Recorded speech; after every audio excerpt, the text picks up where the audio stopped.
We're hearing, I didn't recognize the name, but now that you've said Yeah. it's the consolidation fund. And then the next one was the efficiency fund. So that's the local government performance and efficiency program. He's reallocated $80 million for like 2 years.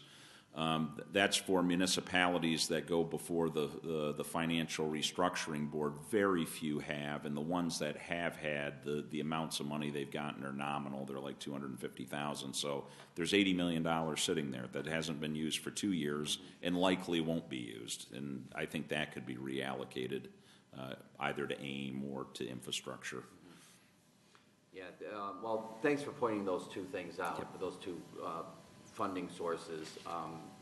It may be a little bit of a lift for us to reappropriate them in a different way, simply because obviously they're the governor's attempt to incentivize behavior that you're saying. Yes. The money's great, but it's not going to overcome the hurdles I have to do what he wants me to do.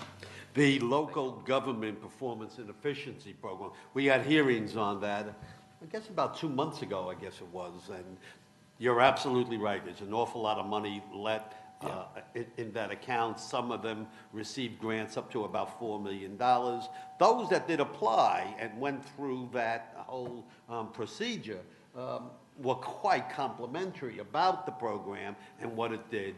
But you're absolutely right. There's a lot of unused money there, and it seems that maybe the governor has a lot more money to play around with, and maybe we can put that to better use. Yeah, and maybe you leave some of it in the fund. Leave 10 or 20, for those cities that do want to use that fund, that's fine. But 80 million has gone unused for 2 years in a row. It doesn't look to me like it's going to be used. It's just sitting there. City Manager Reichman, thank you very much for your testimony and for your suggestions. It's greatly appreciated. Great. Thank you very much. Thank you. Right here in the city of Rochester, Commissioner Norman H. Jones from the Department of Environmental Services will be testifying on the behest of the Honorable Mayor of this town, Lovey Warren. Mr. Commissioner Jones, welcome and thank you very much. Thank you for the opportunity, Chairperson Mr. Benedetto, Assemblyman Bronson. Welcome to the city of Rochester on behalf of Mayor Lovely Warren.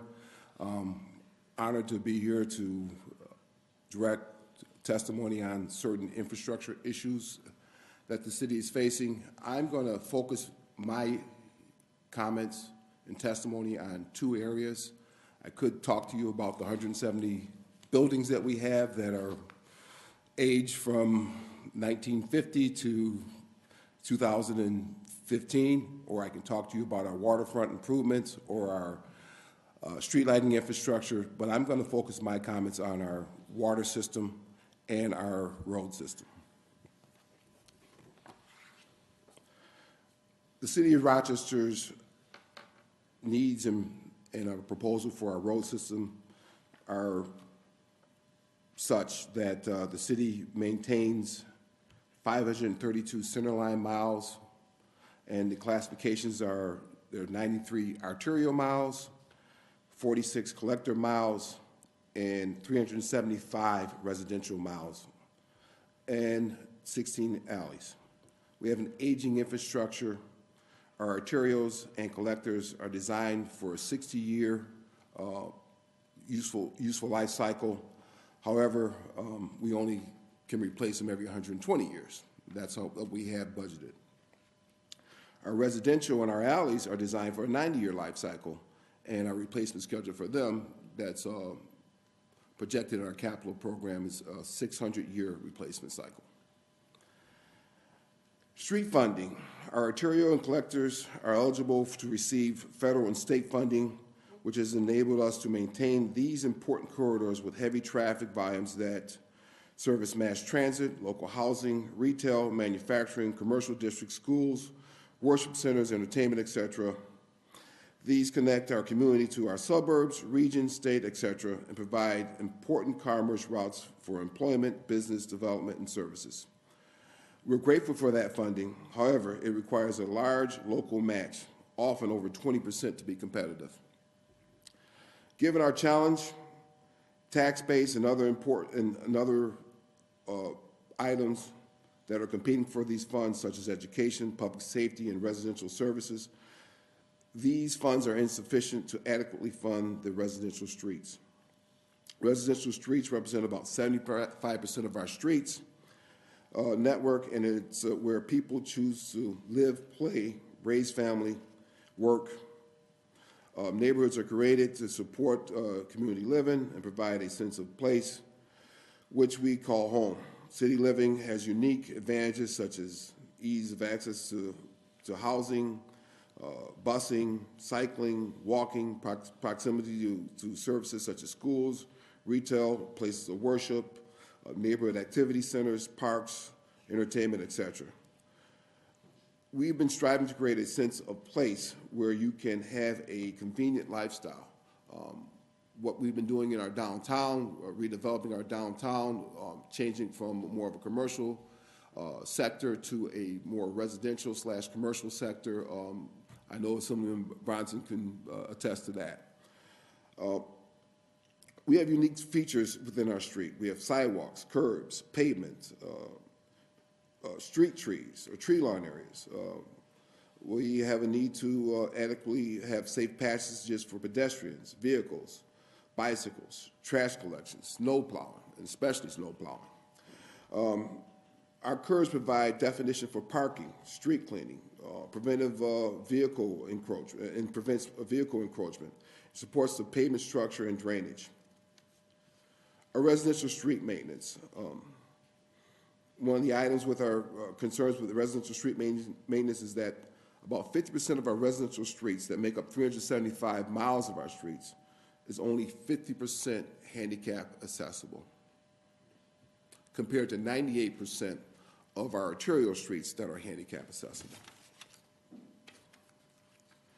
Our sidewalks, which is an amenity for our streets, we can only repair sidewalks that are hazardous.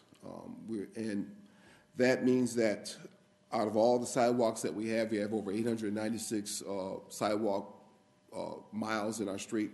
Only 30% of them are funded to be replaced, or they're placed in a position where you can only fund them when they're considered hazardous. Pavement resurfacing is funded on an every 120-year basis versus a 20-year life cycle. So we fund our pavement replacement on a 120-year cycle. Our pavements have been chip sealed 4 or 5 times. If you're familiar with the chip seal process, it's it's not very user-friendly. However, it has given us an opportunity to keep some of these roads that probably would have been deteriorated and undrivable, operable for some time. But we've basically maxed out the effectiveness of our chip seal programs. Our annual expenditures for milling and resurfacing are projected at 10 times the funding targeted. We have to aggressively address this problem. Gravel streets are unacceptable and would be catastrophic. Curbs that really define urban areas and streets are funded at a rate of replacing the curbs every 175 years. This is prospect is really something that's untenable. We can't wait 175 years to replace curbs. We have curbs that are existing from the actual 1890s that are still in place right now.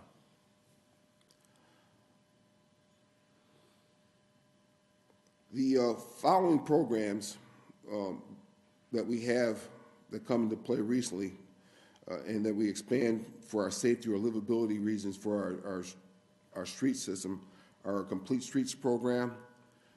It's popular. It's unfunded. It's a great marketing tool for city living. It's part of our master bicycle plan. We feel that making the city more ped friendly and more bicycle friendly is going to enhance that livability. We employed neighborhood traffic calming, bicycle boulevards, bus stop sidewalk installations for pedestrians so they can cross easier. This is all part of a complete street program that's recommended by the Federal Highway Authority, but it's basically unfunded, and what we adhere to, and we accept that policy. A pavement marking program is necessary for public safety. Funding has been reduced even when the amount of markings has increased. We have sharrows and bicycle lanes that are clearly marked to delineate where a bicyclist should be traveling. And we really subscribe to road diets. That means, reducing, the actual lane widths so that people will not be trying to pass and drive at rates of speed that are unsafe.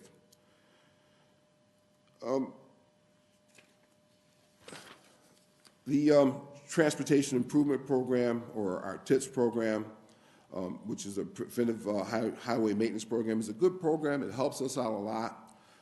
It's funded 80% by the feds, 15% by the state, and our 5% matches. But the funding is only available for arterial and collector streets. That leaves 375 miles of residential streets unfunded. Curbs and sidewalk repair are now being scrutinized, as we are told that funding should be more focused on just the pavement, but that's not the reality for the city of Rochester. We have sidewalks, we have curb lanes. Sidewalks make city worth living. It makes it a walkable city, and as we talk about complete streets and make it a more pedestrian-friendly city, it's important that we have a robust, safe sidewalk system. I can't get specific on the funding opportunities where you'd find the money, but we feel strongly that there needs to be a push for residential funding, a classification for residential street funding.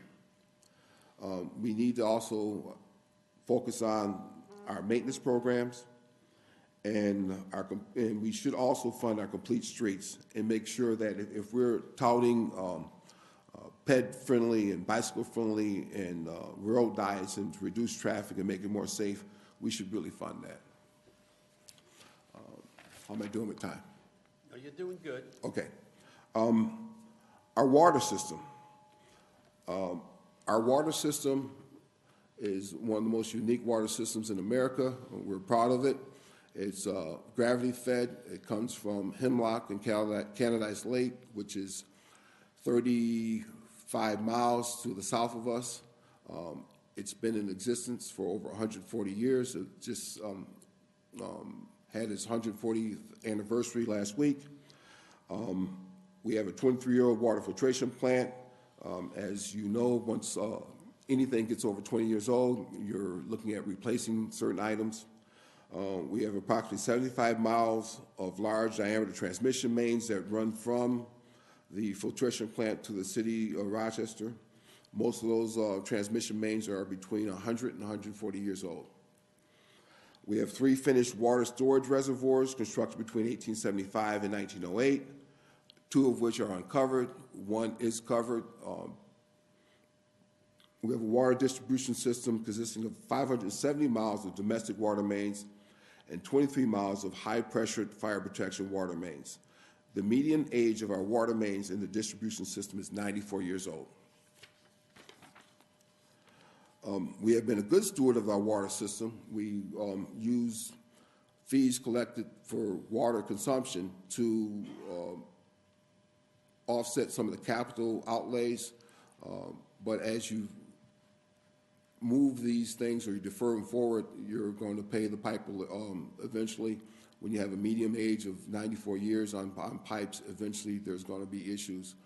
Last year, as we dealt with the winter from, a 200-year winter, we had over 75 main breaks. Our normal number of main breaks were approximately about 35 to 40 main breaks a year. Last year we had 75 based on the winter season. When you talk about unfunded mandates, we have to talk about LT2. That requires us to cover our open reservoirs or provide UV disinfection. Either alternative require a multi-million-dollar investment and additional operating expenses. Our old transmission mains and water distribution mains are nearly at the end of their useful life cycle. New water mains installed during and after World War II are beginning to fill because they're not as well built as the ones that were built in 1905. The ones that were installed in the 1970s and 80s are failing at an alarming rate faster than the ones that were built at the turn of the last century. And then we have to talk about the 23,000 lead water services that the city has. We have over 23,000 lead water services that's the service coming from the city water main to the curb box that services 23,000, which makes up about 38% of the service systems in the city of Rochester. And to replace those 23,000 lead services would cost the city about $100 million. That's it for my testimony. Hopefully I was brief and concise. I didn't talk to you about what my needs are for the War Memorial or the Convention Center or the soccer stadium, but I don't think we have enough time for that.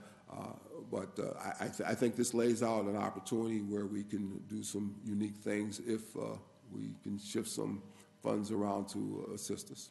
Commissioner Jones, thank you very much for your testimony. Here in the city of Rochester, I mean, you have articulated well your needs.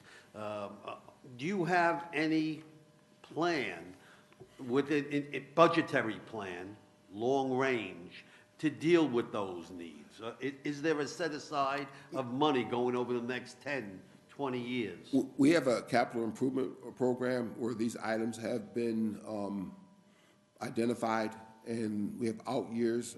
For example, LT2, the cost for UV and the covering of our Highland Reservoir and the UV protection at our Cobb's Hill Reservoir. We have that budgeted for the year 2024, but that will probably cost the city about $12 to $14 million. We did put in an actual grant application through the DEC this past year for covering the Highland Reservoir. That will cost us approximately $7 million, and we did not receive the grant award on that. We came up just a little short. Our road system, we have a certain percentage of roads replaced every single year. We have more roads than we have funds for, so we basically look at the worst roads and we try to rebuild them and strengthen them. And as we do a road complete reconstruction, we also do the water mains, and we coordinate with the utility to do any gas work or electrical work that's underneath. You mentioned chip seal. Yes. Okay, I'm not familiar with that. Could you just quickly explain? You are it to me? fortunate. You're fortunate. Chip seal is a process where there's a oil or a petroleum tar-like product that's laid down on the road, and you have 1ST or P stones that are laid down on top of it. Then you come in with a rubber tire roller, you roll it down. After a few days, it adheres and becomes part of the pavement. Here in Rochester, we discovered that, I think, back in 1981, and residents who live in Rochester really love that program. Okay. Harry, this is your hometown. It's a messy program, that is. But as Terry Rice with DOT says all the time, it gets us a lot of years on those roadways, and then we can delay some of the total replacement of the roads. Couple of things. You had talked about the UV covers. Now, I'm familiar with Highland, go there all the time, run there almost on a daily basis when I'm in town. That has a liner on the bottom of the resort. So what are you talking, is there something that has to go on top of it? We have a proposal, and we're doing engineering work to put a cover on top of that. That's per LT2 EPA Clean Waters Guideline. that mandates us to either do UV protection or cover it to deal with cryptosporidium. Okay, So- so that's required by EPA. That's required by EPA. All right, the previous liner that was put in, that was after the 9/11 attack, that was. No, that was also required by EPA also. EPA, it wasn't required by the. No, no, it wasn't. Some of the other security items that we're doing, the security systems that we have there, the infrared systems, the testing, that's required by the actual 9/11 Water Safety Act that came into play. And you indicated that you made application for 2 grant programs. Would that be federal grant programs? No, that was New York State. State, In the governor's budget this past fiscal year, they set aside approximately $50 million for certain water improvement projects. We put in one grant application for water main replacements, and we also put in a grant application for the actual cover for Highland Reservoir. And I think you testified the Highland cover was denied. Was the other one approved, or was It was also denied. Was there a reason given for those denials? Well, they rated them based on need, and it was a point system. I think we had to score 115 points. We scored 110 for the Highland cover, and we only scored 35 for the actual water main replacements, which I think is something that we're going to resubmit again this year and really emphasize the need to replace our water mains. Okay. And the lead issue. I know Assemblymember Gann asked the mayor a question about this at the local government's public hearing a week ago, and I thought her testimony was that she didn't see a problem because of the source and because of the treatment of the water before it goes through the lead pipes. We have an amazing water system. We have a lab at our Hemlock filtration plant. We do all types of tests. It's a state accredited lab.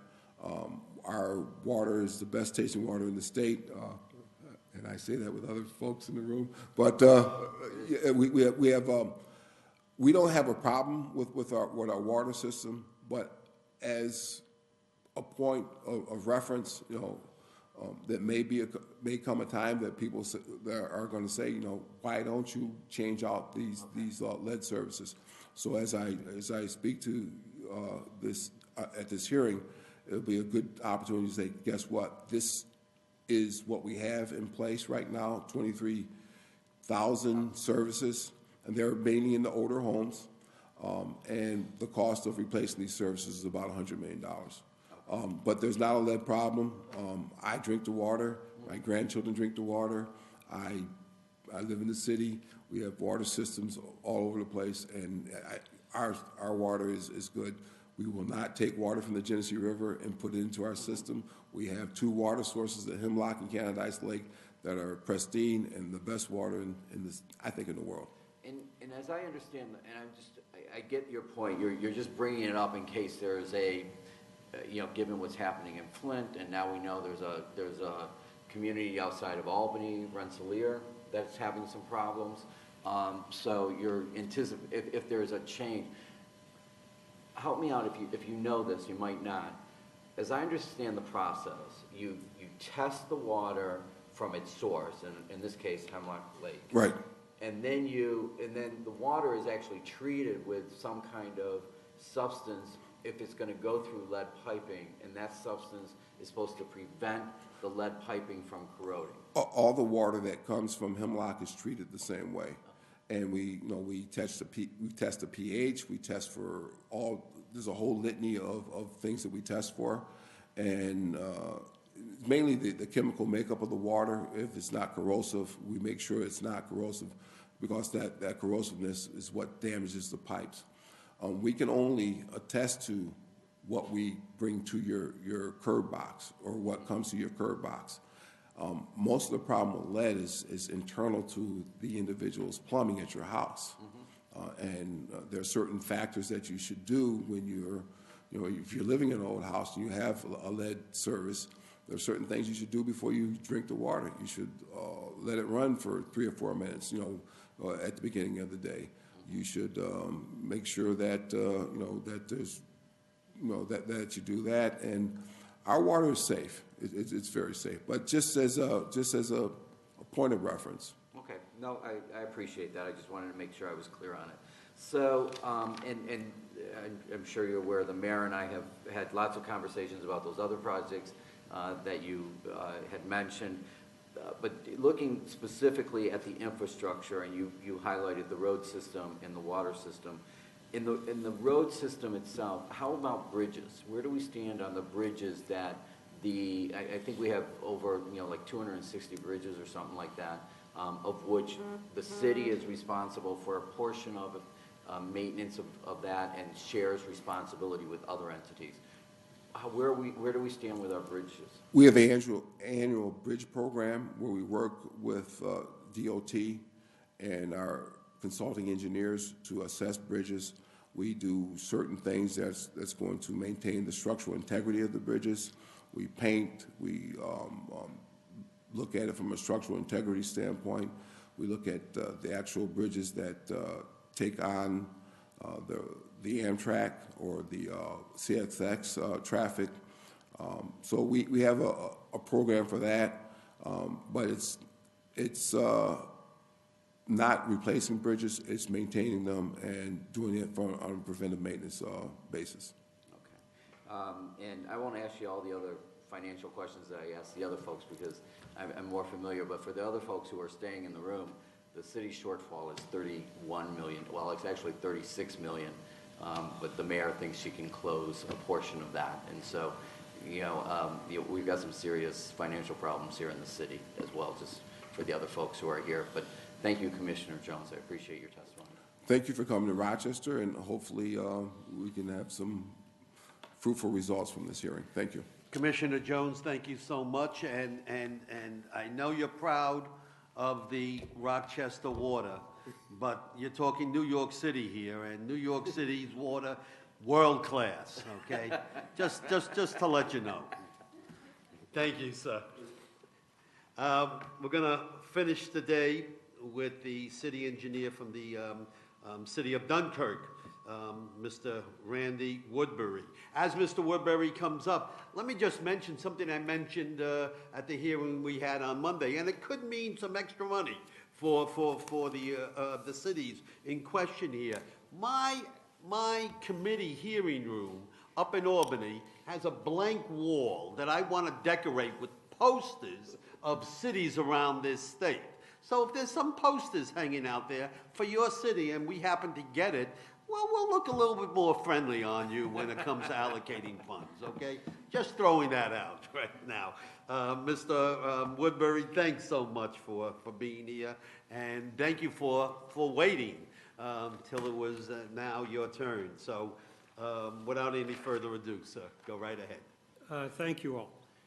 Before I get started, we know we're facing some serious problems, but I believe that with optimism, collaboration, and good humor, that we just illustrated right now, we're going to solve these problems. I'm the Randy Woodbury from Dunkirk, and we have tremendous fireworks over Lake Erie. I mention that because we have a large poster of those fireworks that will make its way to Albany. So, but also I'd like to pay tribute to the elephant in the room. I'm sorry, the elephant not in the room, money. We all remember the phrase that money is the root of all evil.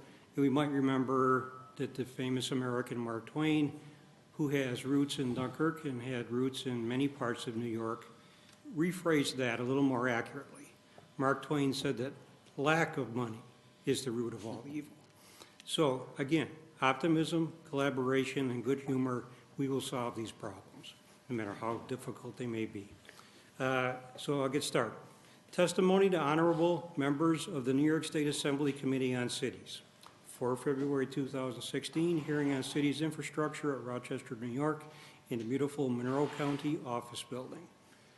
Honorable members and staff of the Assembly Committee on Cities, on behalf of and at the behest of Honorable Mayor Wilfred Rosas and Public Works Director Gregory Bennis, I am honored to speak per your invitation to identify and to suggest solutions for infrastructure issues in the quaint yet troubled city of Dunkirk on the shores of Lake Erie in Chautauqua County, the beautiful yet economically strained western entrance to our Empire State.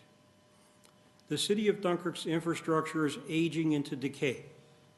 Although it was well designed and well built by the generations of New York residents proud to call Dunkirk home. My name is Randy Woodbury, and I am the city engineer.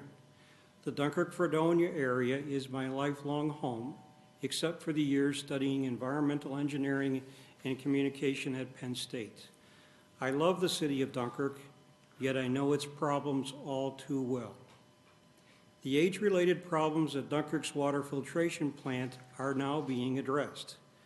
The city would like to thank the Assembly and all leaders in New York who recently made a $2 million grant and a $7 million low-interest loan from the Environmental Facilities Corporation to upgrade the drinking water plant, which uses activated carbon filtration to make some of the best quality water from the Great Lakes, and which now will serve as the hub water supply for a regional water supply network in northern Chautauqua County. Now we must turn to fixing the age-related problems at Dunkirk's wastewater treatment plant. It was built in the 1970s under regulation and funding from the United States Clean Water Act. So about a half century ago, those upgrades to sewer treatment helped Lake Erie recover from its declaration of death in the 1960s. The lake is again vibrant, a good start to make all of New York vibrant again. Dunkirk consistently removes more than 95% of contaminants from its sanitary discharge to join other waters of New York that then flow along the beaches of Erie County, past Buffalo, down the Niagara River, and over the Great Niagara Falls, the largest amount of falling water in the world. And then the waters flow along the New York State shores of Lake Ontario, including here near Rochester. So Dunkirk needs to maintain pollution control that's helping to protect the Great Lakes, which represent 20% of the fresh water in the entire world and 95% of the fresh water in North America. To do this, the wastewater plant requires $9 million of repair to age-related decay. The repairs are urgently needed. An application for funding similar to that received for Dunkirk's drinking water plant through the Environmental Facilities Corporation was recently denied. This is to respectfully ask the Assembly Committee on Cities to do what and all it can do to help Dunkirk receive funding for its wastewater treatment plant repairs. The largely poor and getting poorer city of Dunkirk simply cannot afford to fix its aging and decaying pollution control facility on its own. We all need to help, and our success with that assistance will help millions of New Yorkers who enjoy the cleaner waters of Lakes Erie and Ontario. Thank you. Mr. Woodbury, thank you very much. So forgive me as I ask the questions, and I know your area is a fine area to live in and a beautiful area too, because our ranker on this committee is your own Assemblyman, Assemblyman Goodell, and he certainly brags about it quite a bit. But the waste treatment plant that you're referring to, does it also help and provide water for other municipalities in and around Dunkirk? The fine city of Lockport drinks the effluent mixed with other waters because it flows down the Niagara River. The city of Buffalo drinks everything discharged in Dunkirk by the nature of the flow. Lake Erie flows from Lake Huron to Lake Ontario over to the beautiful Niagara Falls. So much of the water, and the nature of the water cycle, I happen to also be an adjunct instructor at the State University of New York at Fredonia in geosciences, and I teach water resources, so I know a little bit. And I would agree with that all of these people, including New York City, have the best water in the world. Yeah, it affects everyone. And do any of these municipalities share in the upkeep of the plant, since they have a vested interest in it? They do not. Okay. Okay. Harry, do you?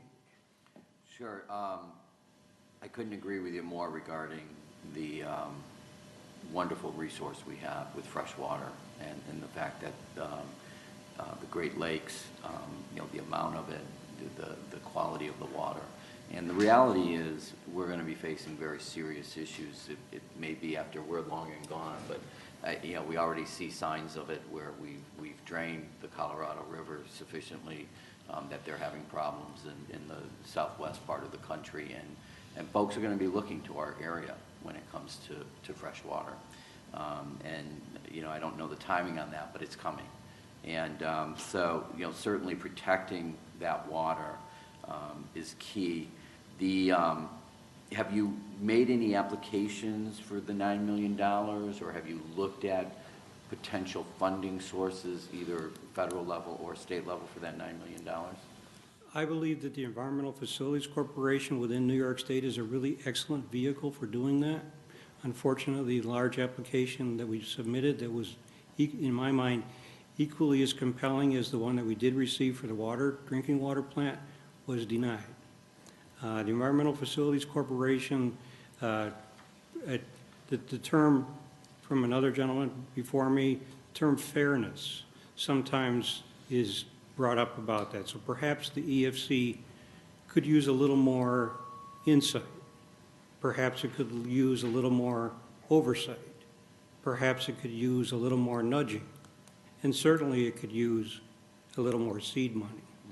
Because largely the EFC is a loaning organization that loans money to make these repairs at 0% interest generally. That's the type of interest rates that depressed cities like Dunkirk can afford to pay. They can't afford to pay any more than 0%. So it's the concept of an Environmental Facilities Corporation, and just inherent in its name, seems like a very good thing. So I'm just asking you perhaps to give it a little bit of a nudge, a little bit of an oversight, a little bit of an insight, and maybe find a little bit more seed money, because it's a way to make things happen.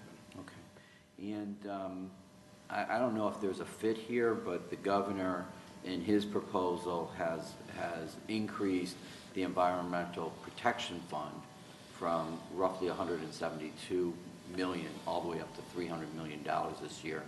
That's part of his initiative of making New York State more sustainable. And, so whether or not there's a fit here with protecting the fresh water, I'm not sure, but that's something we should probably look into. I totally agree. And I just wanted to mention that I wanted to illustrate how helping Dunkirk helps a wider community. Have you reached out to the Water Infrastructure Improvement Act? This was something new to the budget, I believe, last year. And as a matter of fact, at the behest of two of our colleagues in the Assembly, and Speaker Hasty started the program with $200 million. The governor apparently sees some work in it and has increased it to about $300 million this year. Do you know of that, and have you applied for any help through that? We do know of that. We're going to make application, but we wanted to appear here because sometimes it takes gentlemen like yourselves to have met the people where the money's going to and say, yeah, that's a good idea. Good. We will make sure your request, gets through to some of the proper people at the Water Infrastructure Improvement and the Environmental Facilities Corporation, and maybe you'll have some success on that, Mr. Worsbury. So hopefully your journey here today has been well worth it, and we appreciate your testimony. We thank you for your time, as we thank everybody who came here for their time. Thanks so much. Thank you. Thank you. And that will conclude our hearing here in the great city of Rochester. Thank you for your hospitality, and may we all be safe. Mr. Colleague, Harry Bronson, thanks so much for joining me. Thanks for having me. Thank you all for being here.